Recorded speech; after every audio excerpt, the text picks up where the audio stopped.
Hello friends, welcome to day trader Telugu and good evening. Sensex 67 points down అయి 52,483 దగ్గర close అయితే Nifty 27 points down అయి 15,721 దగ్గర క్లోజ్ అవడం జరిగింది.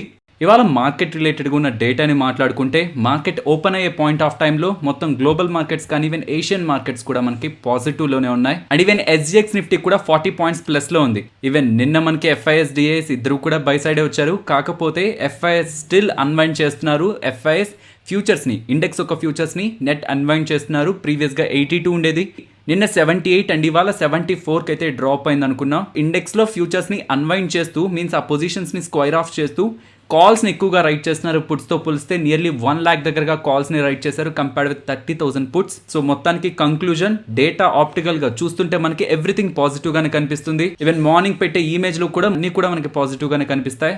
But overall still FIS believe చేస్తున్నది మార్కెట్ రేంజ్ బౌండ్లోనే ఉంటుందని. కాబట్టి మనం ప్రీవియస్గా చూస్తున్న లెవెల్స్నే ఫాలో అవుతున్నాం అనుకున్నాం.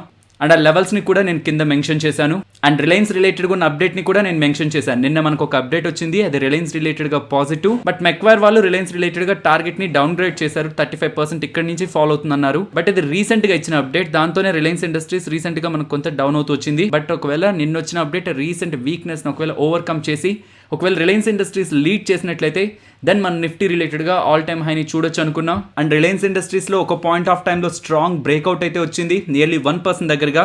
బట్ దెన్ అగైన్ అది కూల్ ఆఫ్ అవుతూ ఒక రేంజ్ బౌండ్లోనే రిలయన్స్ ఇండస్ట్రీస్ క్లోజ్ అయింది. అండ్ ఆ 1%కి రిలయన్స్ ఇండస్ట్రీస్ 18 పాయింట్స్ దగ్గరగా నిఫ్టీకి పాజిటివ్గా కాంట్రిబ్యూషన్ ఇవ్వడం జరిగింది. And ICICI bank, HDFC bank ఇవన్నీ కూడా నిఫ్టీని డ్రాగ్ చేయడం జరిగింది. అండ్ 120 ఆ పాయింట్ ఆఫ్ టైం నుంచి నిఫ్టీలో వీక్నెస్ అండ్ ఒక పాయింట్లో షార్ప్గా నిఫ్టీలో ఈవెన్ బ్యాంక్ నిఫ్టీలో కూడా కరెక్షన్ అయితే కనిపించింది. సో ఎవరైనా యూరోపియన్ మార్కెట్స్ ని ట్రాక్ చేస్తున్నట్లయితే అవి ఓపెన్ అయిన తర్వాత గ్రాడ్యువల్ గా ఫాలో అవుతూనే ఉన్నాయన్నమాట. క్యాక్ కానీ డాక్స్ కానీ ఇవన్నీ కూడా ఓపెన్ అయిన తర్వాత నుంచి ఫాలో అవుతూ వచ్చాయి. సో యూరోపియన్ మార్కెట్స్ ఒక సెల్లింగ్ ప్రెషర్ ఒక ఇంపాక్ట్ మన ఇండియన్ ఈక్విటీ మార్కెట్స్ మీద కూడా ఉండడంతో ఓవరాల్ గా మన నిఫ్టీ సెకండ్ హాఫ్ లో ఎక్కువగా డౌన్ అవ్వడం జరిగింది.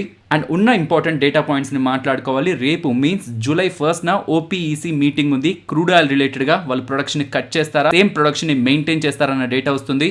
సో దీంతో మనకి క్రూడ్ ఆయిల్ ప్రైజెస్ ఫ్లక్చువేట్ అవుతూ ఉంటాయి. ఓవరాల్ మార్కెట్ ని ఫ్యూ డేస్ నుంచి మీరు గమనిస్తూ వస్తే మార్కెట్ ఒక రేంజ్ బౌండ్ లోనే ఉంటూ వచ్చింది. సో ప్రీవియస్ మన వ్యూనే కంటిన్యూ చేస్తున్నాను. అండ్ ఫ్రెండ్స్, మార్కెట్ కి ముందు ఈ డేటా నేను మీకు టెలిగ్రామ్ ఛానల్ అయితే అప్డేట్ చేస్తున్నాను. ఇఫ్ ఒకవేళ మన ఛానల్లో లేని వాళ్ళు ఈ డేటాను చూడాలనుకుంటే టెలిగ్రామ్ యాప్ ఇన్స్టాల్ చేసి డే ట్రేడర్ తెలుగు అని సర్చ్ చేశారంటే 2 lakh అబోవ్ ఉన్న సబ్స్క్రైబర్ గ్రూప్ మీకు కనిపిస్తుంది. అదే మన ఛానల్. జాయిన్ అయ్యారంటే ఎవ్రీడే మార్నింగ్ మార్కెట్ ఓపెన్ అవ్వకముందు ఈ డేటా నేను మీకు టెలిగ్రామ్లో పోస్ట్ చేస్తూ ఉంటాను. ఫస్ట్ రిలయన్స్ ఇండస్ట్రీస్ గురించి మాట్లాడుకోవాలి. నిన్న రిలయన్స్ ఇండస్ట్రీస్ దగ్గర నుంచి మనకు ఒక అప్డేట్ రావడం జరిగింది. యాడ్నాక్ వాళ్ళతో రిలయన్స్ ఇండస్ట్రీస్ వాళ్ళు పార్ట్నర్ అవుతున్నారనమాట. సో ఇది అంతా కూడా అబుదాబిలో జరగబోతుంది. సో యాడ్నాక్ వాళ్ళు, రిలయన్స్ ఇండస్ట్రీస్ వాళ్ళు వీళ్ళిద్దరూ కూడా కంబైన్ అయ్యి ఒక ఇంటిగ్రేటెడ్ ప్లాంట్ని అబుదాబిలో స్టార్ట్ చేస్తారంటున్నారు. కెమికల్ మ్యానుఫ్యాక్చరింగ్ చేస్తారని చెప్తున్నారు. సో దీంట్లో మెయిన్లీ 3 ప్రొడక్ట్స్ని ప్రొడ్యూస్ చేస్తారంటున్నారు. క్లోర్ ఆల్కలై, ఇది కాస్టిక్ సోడా తయారు చేయడానికి యూజ్ అవుతుంది అనమాట. Next ethylene dichloride and polyvinyl chloride. Domestic గాను మీన్స్ యూఏఈలోనూ యూజ్ చేస్తారంటున్నారు అండ్ ఈవెన్ ఎక్స్పోర్ట్ కూడా చేస్తారంటున్నారు. కాబట్టి ఇది రిలయన్స్ ఇండస్ట్రీస్ రిలేటెడ్గా మనం పాజిటివ్గా తీసుకోవచ్చు. ప్రీవియస్గా బ్రూక్ఫీల్డ్ ఆర్ఈఐటీ ఐపీఓ వచ్చినప్పుడు స్టాక్ మార్కెట్లో నార్మల్ కంపెనీస్లో వచ్చే డివిడెండ్కి ఆర్ఈఐటీలో వస్తున్న డివిడెండ్ రిలేటెడ్గా ఉన్న డిఫరెన్స్ మీన్స్ ఆర్ఈఐటీలో వచ్చే డివిడెండ్ రిలేటెడ్గా మనం ట్యాక్స్ పే చేయాల్సిన నీడ్ లేదు. వాళ్ళే అక్కడ ట్యాక్స్ అడ్జస్ట్ చేసి మనకు పంపిస్తారనమాట. అండ్ ఈవెన్ నార్మల్ స్టాక్స్లోకి ఆర్ఈఐటీకి, ఐఎన్విఐటీకి, ఇన్విట్కి, ఆర్ఈఐటీకి ఉన్న డిఫరెన్స్ ఏంటంటే ఈ ఆర్ఈఐటీలో కానీ ఇన్విట్లో కానీ మీరు ఇన్వెస్ట్మెంట్ చేస్తున్నా దాన్ని ఎలాంటి ఎగ్జాంపుల్తో చూడొచ్చు అంటే మనం ఒక ఇల్లు కొని దాన్ని అద్దెకిచ్చేసాం అనుకోండి, టైం టు టైం మనకి రెంటల్ ఇన్కమ్ వస్తుంటుంది. ప్లస్ మనం కొన్న ప్రాపర్టీ యొక్క అప్రిషియేషన్ కూడా టైం టు టైం అవుతుంటుంది కదా. అలాంటిదే ఇక్కడ కూడా ఆర్ఈఐటీలో రియల్ ఎస్టేట్లో ఇన్వెస్ట్మెంట్ వెళ్తుంటుంది. ఇన్విట్లో ఇన్ఫ్రాస్ట్రక్చర్ అసెట్స్ మీద మన ఇన్వెస్ట్మెంట్ వెళ్తుంది. వాటి వాల్యూ ఓవరాల్గా పెరుగుతూ ఉంటుంది అండ్ వాటి నుంచి జనరేట్ అవుతున్న ఇన్కమ్లో మనకి డివిడెండ్ పే అవుతూ ఉంటుంది అనమాట. సో ఫర్దర్గా కూడా వీటి రిలేటెడ్గా క్లారిటీ కావాలంటే ఈ వీడియోని గమనించండి. ఇదంతా ఎందుకు చెప్తున్నానంటే ప్రీవియస్గా ఆర్ఈఐటీలో ఇన్వెస్ట్మెంట్ చేయాలన్నా, ఇన్విట్లో ఇన్వెస్ట్మెంట్ చేయాలన్నా మినిమం 50,000 ఉండేది. సెబీ వాళ్ళు నిన్న తీసుకున్న డెసిషన్ ఆ 50,000ని 10 to 15,000కి తీసుకొచ్చారు. నియర్లీ ఐపీఓకి తీసుకొచ్చారు. ఈవెన్ ట్రేడింగ్ యూనిట్ని కూడా తగ్గించి 1 యూనిట్కి తీసుకొచ్చారనమాట. లైక్ షేర్స్ లాగా, లైక్ మనం ఒక షేర్ కొని ఎలా అమ్ముతూ ఉంటామో అలాగే నెక్స్ట్ ఆర్ఈఐటీని కానీ ఇన్విట్ని కానీ మనం ట్రేడ్ చేయొచ్చు. ఇవి యాక్చువల్గా మార్కెట్లో కూడా లిస్ట్ అవుతాయి. ఆర్ఈఐటీ స్పేస్ డే ట్రేడర్ తెలుగు అని మీరు యూట్యూబ్లో సర్చ్ చేయండి. మీకు థంబ్నెయిల్తో మన వీడియో కనిపిస్తుంది. దాంట్లో నేను క్లియర్గా విత్ ఎగ్జాంపుల్స్ నేను మీకు ఎక్స్ప్లెయిన్ చేశాను. అండ్ ఎంటార్ టెక్నాలజీస్ గురించి మాట్లాడుకోవాలి. ఇవాళ ఒక పాయింట్ ఆఫ్ టైంలో 20% దగ్గరగా అప్పర్ సర్క్యూట్కి అయితే వెళ్ళడం జరిగింది. స్టాక్ మార్కెట్లో ఐపీఓగా లిస్ట్ అయిన పాయింట్ నుంచి రీసెంట్ టైం వరకు కూడా మనకి ఎంటార్ టెక్నాలజీలో పెద్దగా మూవ్ కనిపించలేదు. కానీ ఫస్ట్ టైం మనకి స్టాక్లో 20% దగ్గరగా ర్యాలీ కనిపించడం జరిగింది. సో మీకు ఒకవేళ గుర్తుంటే 25th June థంబ్నెయిల్లోనే big update for this small cap ఎంటార్ అని బ్రాకెట్లో నేను మీకు మెన్షన్ చేస్తూ అక్కడ మనం హైడ్రోజన్ ఎనర్జీ గురించి అండ్ గవర్నమెంట్ ఒక టార్గెట్స్ గురించి కూడా మాట్లాడుకున్నాం. ఇది నేను మీకు అప్డేట్ చేస్తూ ఫైనల్ గా మీకు నేను చెప్పింది స్టాక్ రిలేటెడ్ గా మీకు sudden move and even coming days లో కూడా మీకు ఇలాంటి మల్టిపుల్ అప్డేట్స్ తో స్టాక్ లో మీకు ర్యాలీ అయితే కనిపించడానికి పాసిబిలిటీ ఉంటుంది. అండ్ ఈవెన్ నిన్న కూడా నేను మీకు టెలిగ్రామ్ లో ఎంటార్ టెక్నాలజీ హైడ్రోజన్ ప్లే అని ఏ టైం నుంచి వాచ్ చేయాలని కూడా టెలిగ్రామ్ లో మెన్షన్ చేశాను. మార్కెట్ లో వాటి రిలేటెడ్ గా యాక్టివిటీ అనుకున్నా ఆ స్టాక్ రిలేటెడ్ గా మీరు తెలుసుకోవాలనుకున్నా వాటి లింక్ అండ్ ఏ టైం నుంచి ఆ అప్డేట్ ని మీరు గమనించాలని టెలిగ్రామ్లో అయితే అప్డేట్ చేస్తున్నాను. సో మీ ఫ్రీ టైంలో డెఫినెట్లీ అప్డేట్స్ని గమనించండి because most of the updates important అప్డేట్సే. నెక్స్ట్ కొన్ని షుగర్ స్టాక్స్ గురించి మాట్లాడుకోవాలి. కొన్ని రిజల్ట్స్ని పోస్ట్ చేశాయి. ఈవెన్ షుగర్ స్టాక్స్ రిలేటెడ్గా ఇంకొక అప్డేట్ కూడా ఉంది. బట్ రిజల్ట్స్ గురించి మాట్లాడుకుంటే ఓవరాల్ రిజల్ట్ గురించి చెప్తున్నాను. ఈద్ ప్యారీ గురించి మాట్లాడుకుంటే వీళ్ళ sugar revenues year on year కంపారిజన్లో 27% ఫాలో అయ్యాయి. సో ఇది only sugar revenues. Overall revenues 8% fall అయ్యాయి. అండ్ ఈవెన్ వాళ్ళ ఆపరేటింగ్ ప్రాఫిట్స్ 52% డ్రాప్ అయింది. ఈవెన్ వీళ్ళ మార్జిన్స్ లాస్ట్ ఇయర్ 14.7% దగ్గరగా మెయింటైన్ అవుతుంది. ఇప్పుడు 7.7% దగ్గరగా మెయింటైన్ అయింది. ఈవెన్ సిమిలర్ లైన్లోనే త్రివేణి ఇంజనీరింగ్ అండ్ ఇండస్ట్రీస్ వాళ్ళ రిజల్ట్స్ కూడా ఉన్నాయి. షుగర్ రిలేటెడ్గా రెవెన్యూ 6% డ్రాప్ అయింది అండ్ ఓవరాల్ రెవెన్యూస్ 20% దగ్గరగా డ్రాప్ అయింది. కాకపోతే మార్జిన్స్ బెటర్గా మెయింటైన్ చేశారు. లాస్ట్ టైం అది 13% దగ్గరగా మార్జిన్స్ ఉంటే వీళ్ళకి ఇప్పుడు 15% మెయింటైన్ చేయడంతో టాప్ లైన్లో ఓవరాల్గా 20% ఇంపాక్ట్ కనిపించింది కదా, అది బాటమ్ లైన్ మీద అంత నెగిటివ్ ఇంపాక్ట్ అయితే చూపించలేదు. ఓవరాల్ నెంబర్స్ త్రివేణివి కూడా వీక్గానే ఉన్నాయి, ఈద్ ప్యారీ కూడా వీక్గానే ఉన్నాయి. వీళ్ళ స్టాక్స్ ఫాలో అయ్యాయి అండ్ ఈ ఇంపాక్ట్ ఇతర స్టాక్స్ మీద కొన్ని షుగర్ స్టాక్స్ మీద కూడా పడడం జరిగింది. ఇదొక అప్డేట్ అయితే మార్నింగ్ నేను మీకు టెలిగ్రామ్లో 8:30 అరౌండ్ ఒక ఇమేజ్ని ప్లేస్ చేశాను. లో sugar and increased ethanol production is happening in Brazil due to ethanol blending అని. సో మన ఇండియాలో అంటే ఇథనాల్ బ్లెండింగ్ రిలేటెడ్గా గవర్నమెంట్ కొన్ని చర్యలు తీసుకుంటుంది కాబట్టి దాని రిలేటెడ్గా షుగర్ ఇండస్ట్రీ ఇథనాల్ బ్లెండింగ్ వైపు అడుగులు వేస్తూ ఇథనాల్ కెపాసిటీని ఎక్స్పాండ్ చేయాలని ప్రయత్నిస్తుంది. బట్ బ్రెజిల్లో కూడా సిమిలర్ యాక్టివిటీ కనిపిస్తుందని బికాస్ H1లో మీన్స్ ఇయర్ స్టార్టింగ్ 6 monthsలో షుగర్ మిక్స్ అనేది 46.25% లోయెస్ట్కి ఫాల్ అయిందని, ఇథనాల్ ప్రొడక్షన్ 26.11% ఇంక్రీజ్ అయింది అంటున్నారు. సో షుగర్ని ప్రొడ్యూస్ చేయడం తగ్గించి ఇథనాల్ని ప్రొడ్యూస్ చేయడం అక్కడ షుగర్ మ్యానుఫ్యాక్చర్స్ కూడా చేస్తున్నారు కాబట్టి. బట్ ఇక్కడ గుర్తుంచుకోవాల్సింది ఇథనాల్ ప్రొడక్షన్ ఇక్కడున్న షుగర్ కంపెనీస్కి ఎంత పడుతుంది, పర్ లీటర్ ఎంత పడుతుంది, అక్కడ చేస్తున్న ఇథనాల్ ప్రొడక్షన్ ఎంత పడుతుందని. ఇఫ్ వాళ్ళ నీడ్స్ కంటే ఎక్కువ ఇథనాల్ అక్కడ ప్రొడ్యూస్ అవుతుంటే డెఫినెట్లీ వీళ్ళు ఎక్స్పోర్ట్స్ చేస్తారు. సో అది ఏ ప్రైస్లో చేస్తారన్నదే ఇక్కడ ఇండియన్ కంపెనీస్ని అయితే ఇంపాక్ట్ చేస్తుంది. నెక్స్ట్ యూఫ్లెక్స్ గురించి మాట్లాడుకోవాలి ఫ్రెండ్స్. ఇవాళ మార్నింగ్ 9:42 అరౌండ్ కొంత టైం స్పెండ్ చేయండి బికాస్ ఒక పాయింట్ ఆఫ్ టైంలో పాలీప్లెక్స్ని స్టడీ చేయమని నేను ఒక వీడియోలో డేటాను షేర్ చేశాను. బికాస్ సేమ్ సెగ్మెంట్లో ఉన్న యూఫ్లెక్స్ వాళ్ళు రిజల్ట్స్ని పోస్ట్ చేశారు.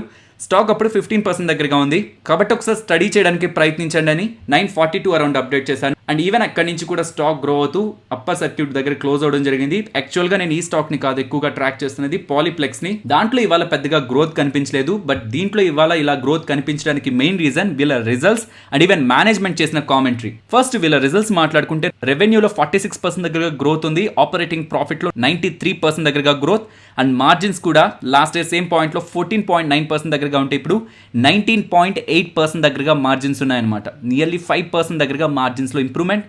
అండ్ ప్రాఫిట్స్ మాట్లాడుకుంటే లాస్ట్ ఇయర్ సేమ్ పాయింట్లో నియర్లీ 100 crore దగ్గరగా పోస్ట్ చేశారు. ఇప్పుడు 265 crore ప్రాఫిట్ని పోస్ట్ చేశారు. ఇయర్ ఆన్ ఇయర్ కంపారిజన్లో 160% దగ్గరగా ప్రాఫిట్స్లో జంప్ అయితే కనిపించింది. సో ఓవరాల్ డేటా మనకి పాజిటివ్గా ఉంటుందా? ఇంతకంటే ఇంట్రెస్టింగ్ డేటా కంపెనీ మేనేజ్మెంట్ అయితే ఆఫ్టర్ రిజల్ట్స్ అప్డేట్ చేయడం జరిగింది. వీళ్ళ కెపాసిటీ ఎక్స్పాన్షన్ రిలేటెడ్గా ఆల్రెడీ ఉన్న వీళ్ళ ప్యాకేజింగ్ కెపాసిటీని డబల్ చేయాలనుకుంటున్నారు, ఎక్స్పాన్షన్లో డబల్ చేయాలనుకుంటున్నారు. కాకపోతే ప్యాకేజింగ్ ఇండస్ట్రీలో యూజ్ చేసే రా మెటీరియల్ కాస్ట్ అనేది లాస్ట్ ఫ్యూ మంత్స్ నుంచి ఇంక్రీజ్ అవుతూనే వచ్చింది. బట్ లాస్ట్ క్వార్టర్ నుంచి ఆ ప్రైజెస్ తగ్గడం స్టార్ట్ అయ్యాయి.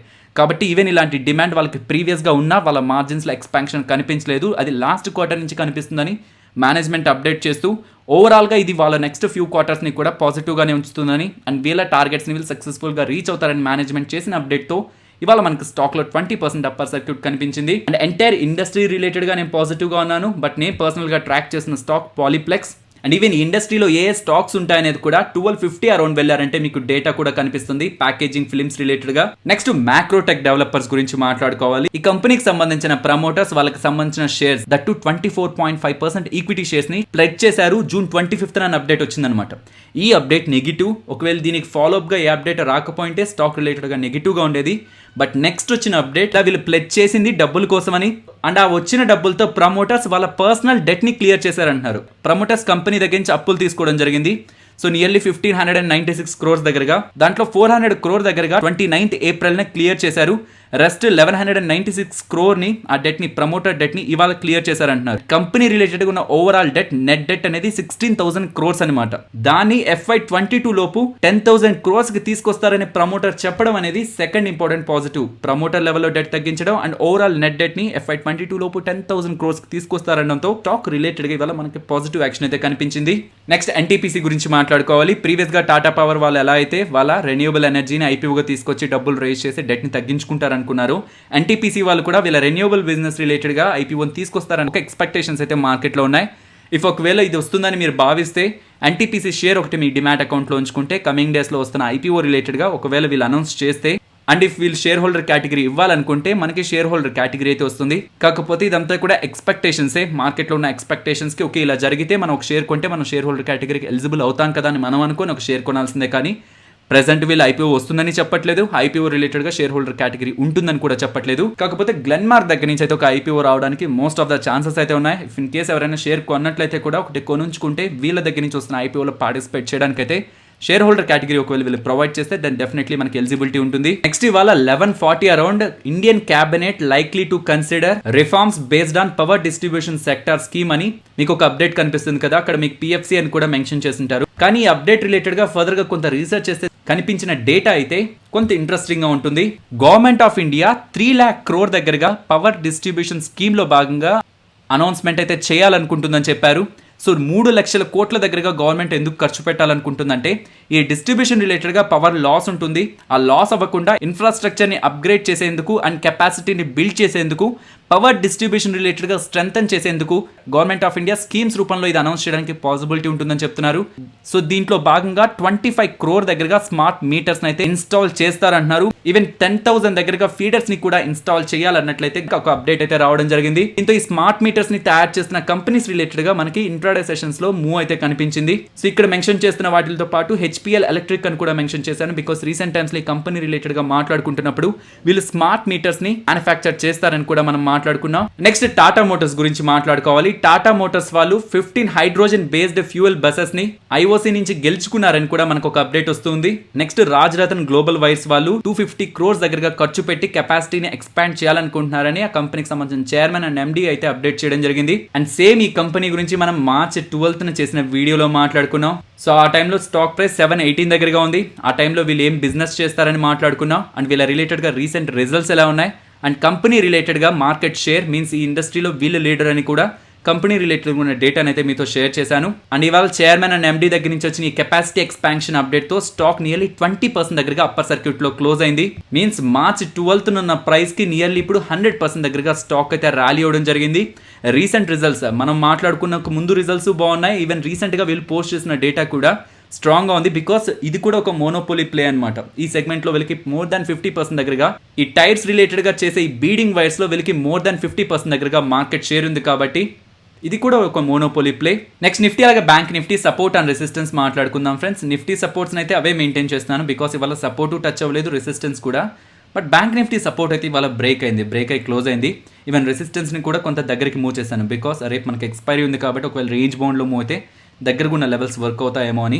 నెక్స్ట్ నిఫ్టీ ఆప్షన్ చైన్ గురించి మాట్లాడుకోవాలి. July 1st రేపు ఎక్స్పైర్ అవుతున్న కాంట్రాక్ట్ డేటా కంటే నెక్స్ట్ వీక్ ఎక్స్పైరీ కాంట్రాక్ట్ డేటాకి వెళ్ళామంటే ఇవాళ ఇంట్రాడేలో ఫామ్ అయిన డేటా అండ్ ఓవరాల్ డేటా కూడా అగైన్ 15,800 దగ్గర ఫామ్ అవుతుంది. సో ప్రీవియస్గా కూడా ఎప్పుడైతే మార్కెట్ 15,800 బిలో ఉంటుందో కాల్ రైటర్స్ వెంటనే 16,000 నుంచి 15,800కి షిఫ్ట్ అయ్యి ఇక అక్కడి నుంచి 15,800 మార్క్ పైన క్లోజ్ అవుదని స్ట్రాంగ్గా రైట్ చేస్తుంటారు. సో అగైన్ 15,800 రెసిస్టెన్స్ అని కాల్ రైటర్స్ బిలీవ్ చేస్తుంటే 15,500 కంటే కూడా 15,400 దగ్గర డేటా అయితే బిల్డ్ అవుతుంది. బట్ పర్సనల్గా నేనైతే 15,500 లెవెల్ని ఇంపార్టెంట్గా చూస్తున్నాను కాబట్టి అండ్ ఈవెన్ మంత్లీ ఎక్స్పైరీ కూడా అదే సజెస్ట్ చేస్తుంది కాబట్టి స్టిల్ నేను 15,500నే సపోర్ట్గా గమనిస్తున్నాను. సో ఫైనలీ ఇది ఫ్రెండ్స్ మన వీడియో. నచ్చితే వీడియోని లైక్ చేయండి ఫ్రెండ్స్. అండ్ ఈ వీడియో మన వాళ్ళకి యూజ్ అవుతుంది అనుకుంటే తప్పకుండా షేర్ చేయండి. అండ్ మన ఛానల్ని సబ్స్క్రైబ్ చేయనట్లయితే ఛానల్లో ఉన్న కంటెంట్ని గమనించండి. ఇఫ్ ఆ కంటెంట్ మీకు ఇంట్రెస్టింగ్గా అనిపిస్తుంటే ఛానల్ని సబ్స్క్రైబ్ చేసి పక్కనే ఉన్న బెల్ ఐకాన్ క్లిక్ చేయండి. మరొక ఇంట్రెస్టింగ్ వీడియోతో మళ్ళీ మీ ముందుకు వస్తాను. అంతవరకు టేక్ కేర్. జై హింద్.